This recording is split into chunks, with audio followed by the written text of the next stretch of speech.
I'm Yuri. I'm Jacob. And we're going for a drive.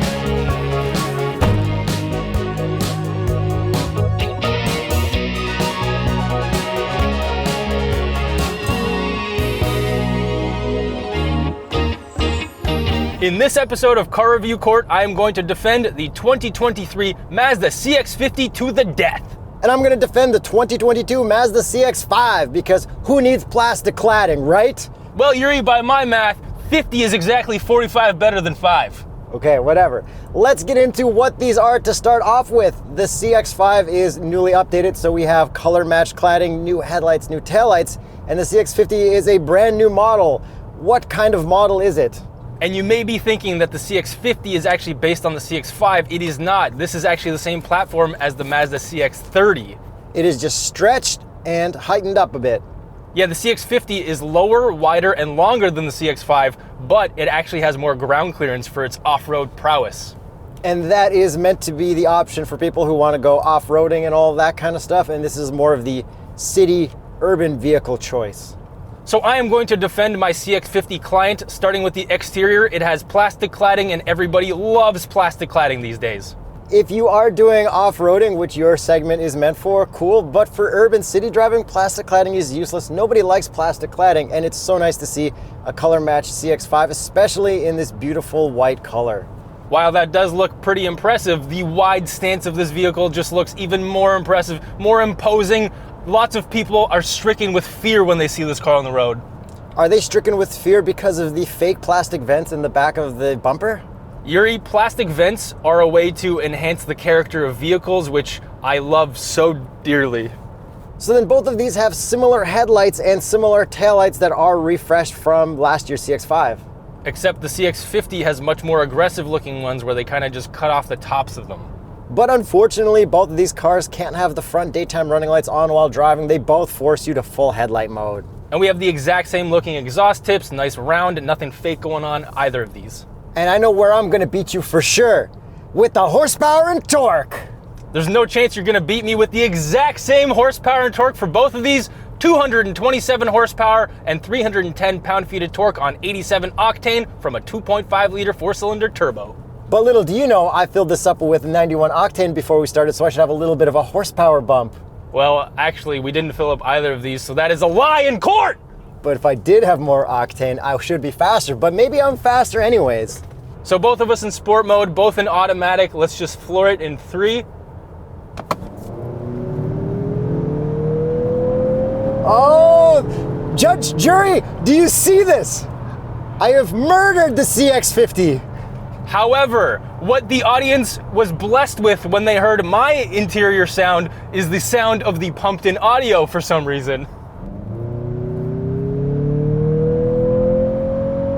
I feel like that's generally not a good thing, but it's nice to see that you're flip-flopping more than you usually do to embrace that, Jacob. I'm just a very good lawyer that has to defend all of my clients in the most unbiased fashion, which is biased for the client. Okay, well, I got something I want you to defend then. How about seat comfort? In the CX-5, we have nice normal seats, no weird stitching in any weird positions at all. How about the CX-50, Jacob? I would like to bring to my defense myself reviewing the CX-5 previously, where I said it's like I'm sitting on cardboard. I find these CX-5 seats to be a little bit firm. I kind of feel like I'm sitting on cardboard. Very uncomfortable until the moment that I sat in this, and I actually am more comfortable in the CX-5. The problem with the CX-50 that I see from my lawyer point of view is that there's this nice looking stitching down the center, but when you sit down, it feels uncomfortable. It feels like I'm sitting with like a licorice string in my butt crack or something at all times. Like I sat on licorice and that's the car seat. Yeah. It's like you're sitting on a pepperoni or something, like a pepperoni stick. But I will give it to your client. The CX-50 seats look awesome. The stitching looks awesome. And the stitching on the dash that matches the uncomfortable seats to me also looks awesome. There's a great balance of ruggedness, but also luxury in the CX-50. And if you're looking to test out the seats of either of these, check out tsp.truecar.com. Discounted price offers. Your wheels, not my favorite. The wheels on the Mazda CX-50 are just gorgeous. They have 2 different colors, you only have 1. The CX-5 wheels are a more mature look. And as I am a more mature person, I think it fits perfectly. But what would be the Continental recommended tire for both of these vehicles? That would be the Cross Contact LX25, or if you wanted to go on a rugged adventure, the Terrain Contact HT, or an even more rugged adventure, the Terrain Contact AT. But there's going to be an off-roady version of this CX-50 called the Meridian, which is actually going to have smaller wheels with knobbier tires. So the Meridian will lose, and then it's going to have these tacky stickers on the hood and stuff. Yuck. Off-roady stickers are fantastic. As a biased representative with someone that owns a Raptor with stickers all over it, great choice, Mazda. One more superficial thing about the outside. How do you get into your car, Yuri, when you lock and unlock the door? I do have a button there, so I know when I'm pushing it, there's no accidental putting my hand there and unlocking my car without expecting to unlock it. That sounds and looks like an eyesore from here. So my beautiful handles do not have that. There's just regular proximity like a real luxury vehicle. I rest my case on that particular subject, Your Honor. Resting your case when you lose isn't a good thing. I don't know the terms. I'm gonna have to watch more Law and Order. Okay, so then your Mazda CX-50, it's 3 inches wider than the CX-5, which makes it way more difficult for parking. And because that you have these ugly fender flares that stick out, and then on the plastic cladding you have this really cool, ugly looking like part that gets stuck out of there too. Why would you want a wider car? It makes it so much more difficult. Well, Yuri, a small-minded person may think things like that. However, I have a great 360 camera with even higher looking resolution than yours.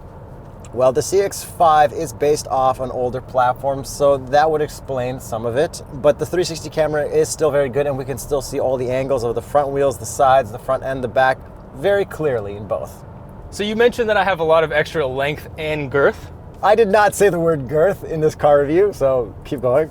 I'm interpreting width as girth. So anyways, thank you very much for the compliments. Next compliment to myself is my trunk space. So if I open my trunk, I have significantly more room than you. It's actually longer and wider. It makes it more difficult to park in smaller spaces, and I don't really like that. I'm glad I don't have that extra 10 inches of length, even though it is cool that you can fit more stuff in your trunk. I think that was meant so you could fit coolers and tents lengthwise instead of widthwise, which, you know, that's cool. Maybe just buy a smaller cooler.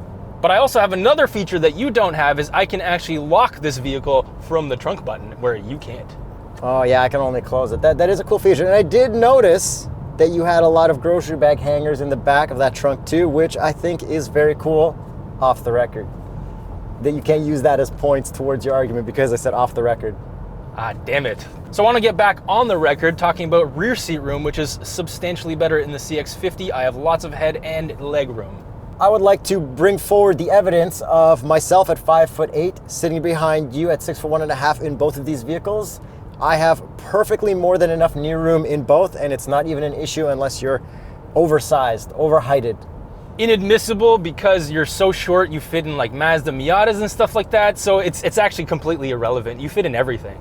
I feel like I'm as tall as Vin Diesel from that one time I met him in real life, and I'm definitely as tall as Tom Cruise. The words you're using are wrong because you're saying I'm as short as with Vin Diesel and I'm as short as Tom Cruise, not as tall as.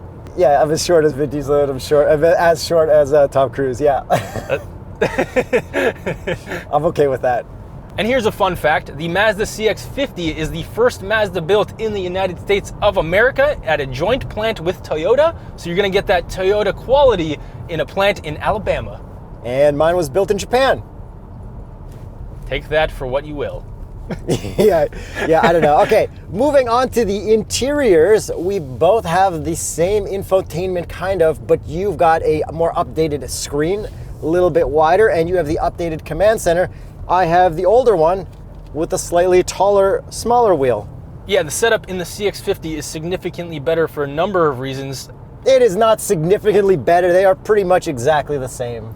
Yuri, put a cup in your cup holders. My cup holder is behind the that's not related to the infotainment. It's around the command center. Okay, go on. So the cup holder placement is significantly better in the CX-50, but they both pass, just so you know. But the infotainment, I have an extra feature where I can actually use my hand to touch the screen in Apple CarPlay and Android Auto, which are wireless, so Mazda is making concessions slowly.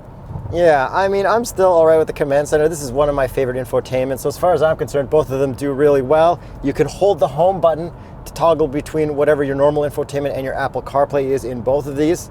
And both of these do have Tune Mix, which is super awesome to have, my favorite SiriusXM feature. And then Jacob, do you have all hard buttons for your climate below your infotainment?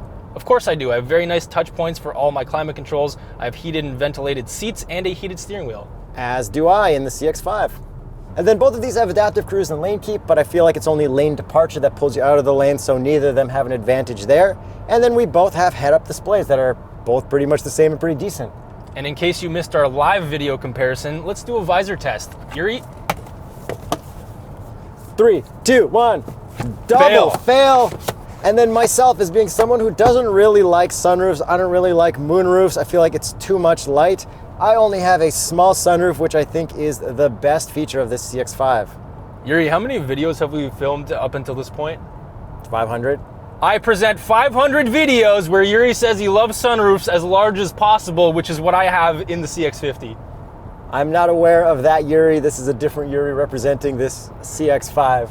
And I noticed you have roof rails on your CX-50 where my CX-5 doesn't have that extra stuff I don't need. It has a nice smooth shape for my city slicker SUV. Yes, this off-roady SUV can actually accommodate apparently up to a 3-person tent, so 3 people plus the tent, and there's actually more rigidity in the B-pillars and in the body, so you can actually stand on the back doors and then load yourself up there. Okay, another thing. Would you say your car has more Jinbai-Tai than mine? Because I feel like the CX-5 has a little bit more Jinbai-Tai. I think the CX-50 has significantly more Jinbai-Tai, and if you're not familiar with that, that's Mazda theory that you're one with Warrior, aka one with the car, and I'm going to prove that the CX-50 is better through Cliche Corner, which we are almost at.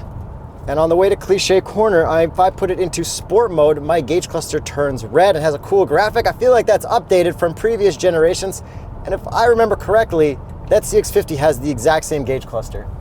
It does. I have sport, normal, and off-road. However, I have a tow mode if there's a trailer hooked up where I can tow up to 3,500 pounds, and you can't. With the same engine, you can only tow 2,000.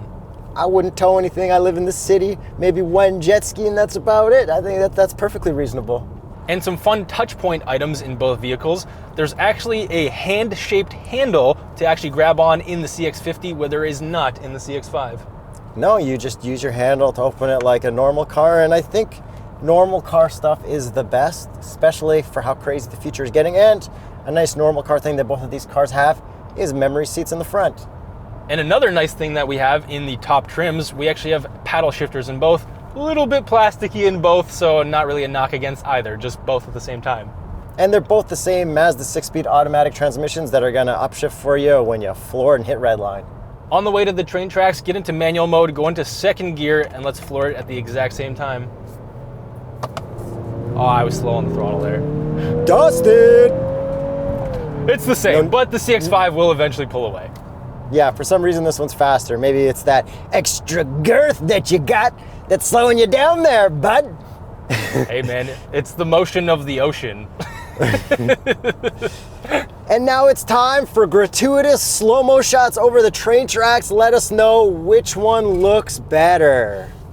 Presenting my evidence of the CX-50.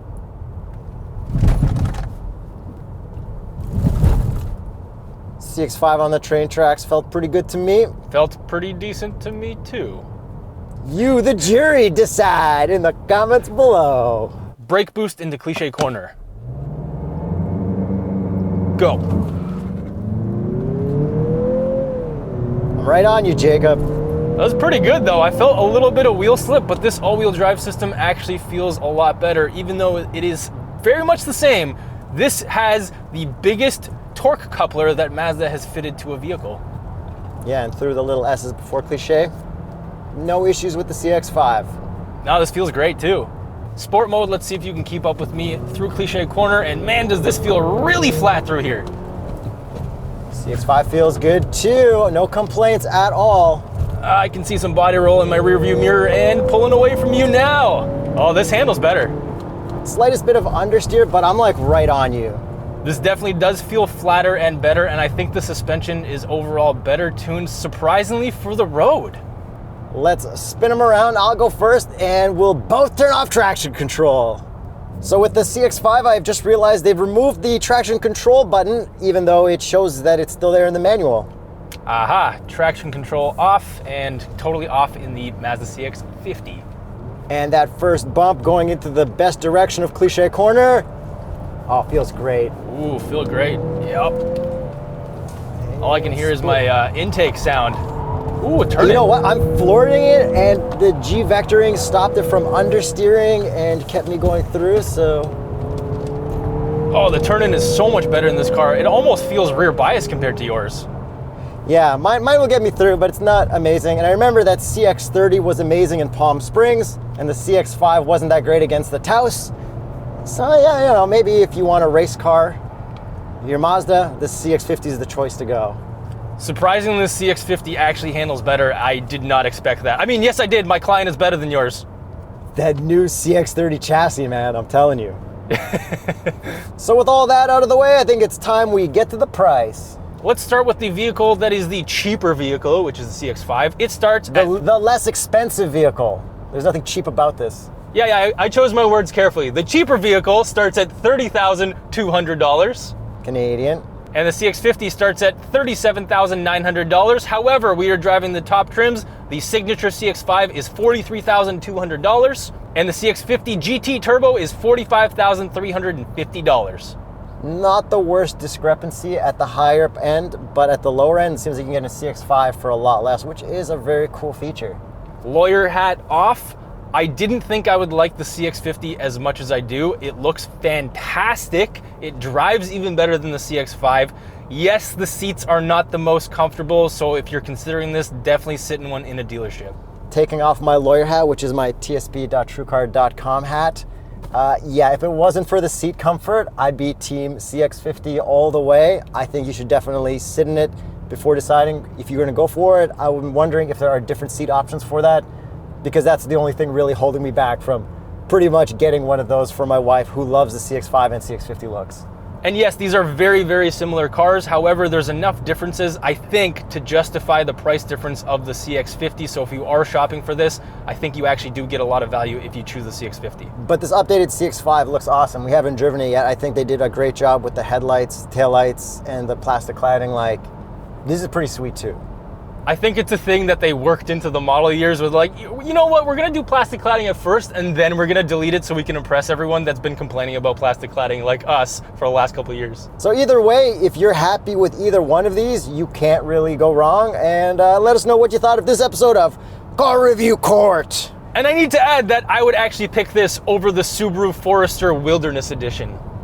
I can't fully decide on that yet. That had really good adaptive cruise lane keep, and it was very, very capable in winter, and it had tune mix as well. So easy decision, no CVT here, and it looks fantastic.